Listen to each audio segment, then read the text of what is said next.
Time now to take a look at this morning's papers. Here with me to review them this morning are Bidisha and Alison Stewart-Allen. And at some point we'll stop celebrating the fact that you're in the studio because it has been for a few weeks now we've had people in. But it is lovely to have you both here keeping me company this morning, both of you.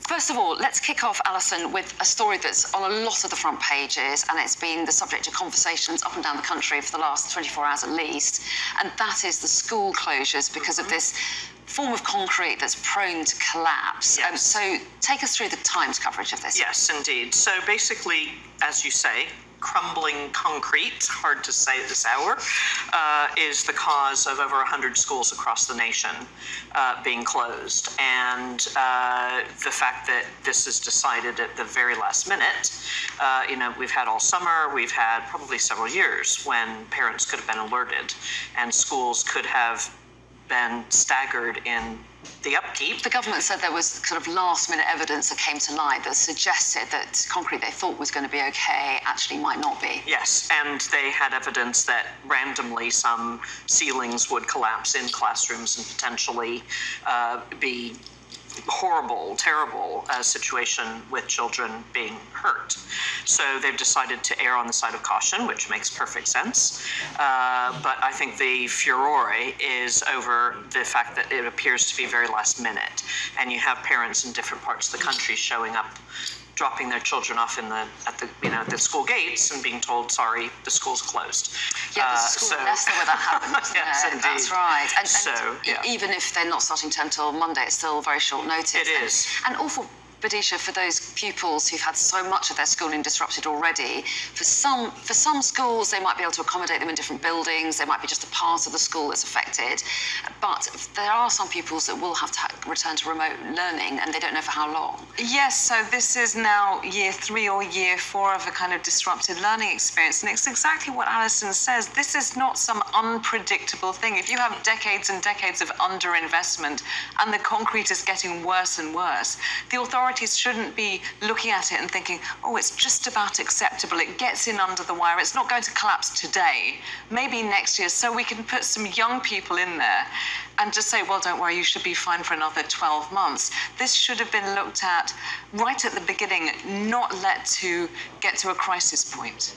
Well, yeah, and now questions about what other buildings are affected as well. Well, they're looking at hospitals, they're looking at courts now, and other public buildings. I mean, it could be much more widespread. I mean, in some ways, it's almost like the cladding crisis, but expanded now to be a concrete crisis.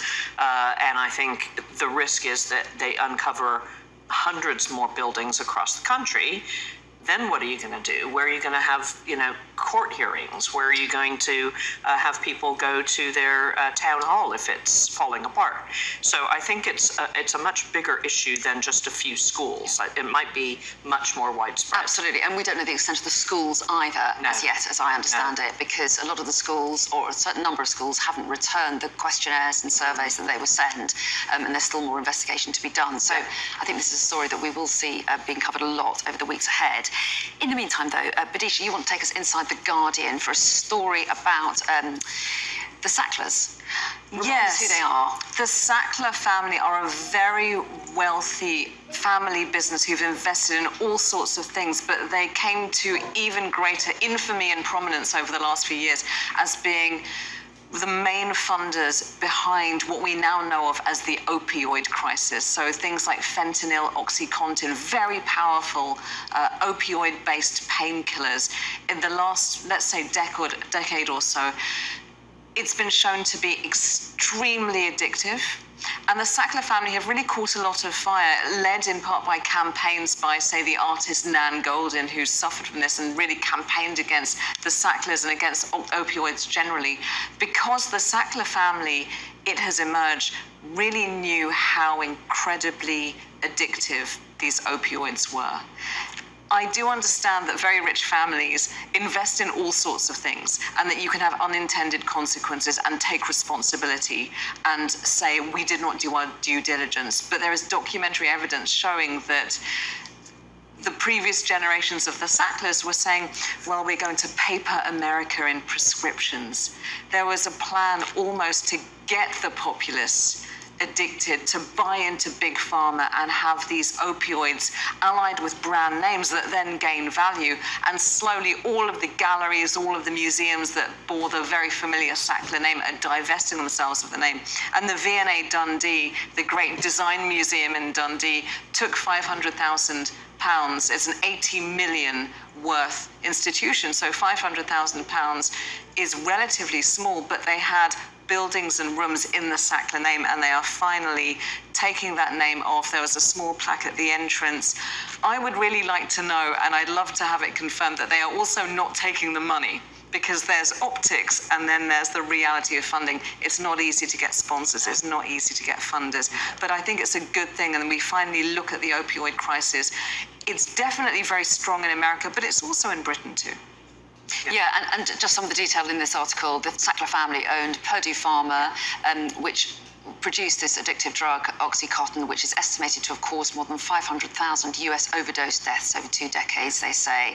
And they agreed last year to pay up to nearly £5 billion to settle thousands of lawsuits in a deal that would shield members of the Sackler family from any further action. So, but it's a fascinating story that's been documented, as you said, and there are dramas and documentaries on the subject, very interesting, and interesting to see how those arts institutions are now responding. Yeah. Let's turn our attention to boilers. Yes. This is in the Financial Times. I'm trying to make Sexy that sound topic for appealing. this hour of And the it's morning. not funny. A lot of them have them. It's very serious. and Better you're than going to boils. explain why. Boilers, not boils. So this is a story about Downing Street entertaining the idea of helping people replace their boiler to be on a cleaner oil, a cleaner fuel.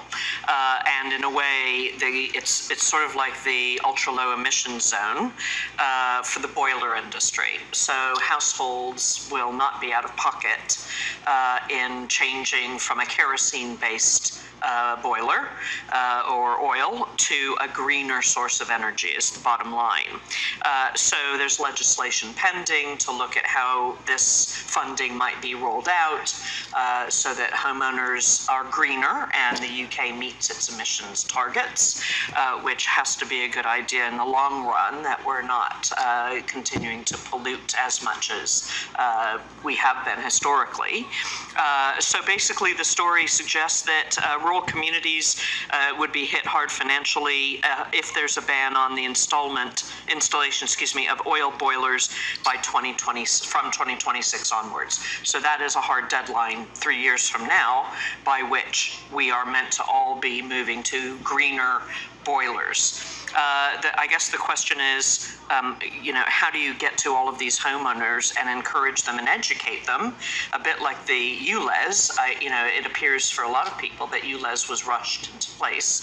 Similarly, people might be saying, well, 3 years from now, if I'm supposed to change my boiler, I'm going to need some help doing this. I'm going to need to know the options. I'm going to need to know who's going to do this installation. And I guess it's when it's ready to change your boiler. You're not going to be forced to change them in 3 years, presumably. It's a matter of if you need one after that. Yes, from that point onwards, you're meant to now move to a greener boiler.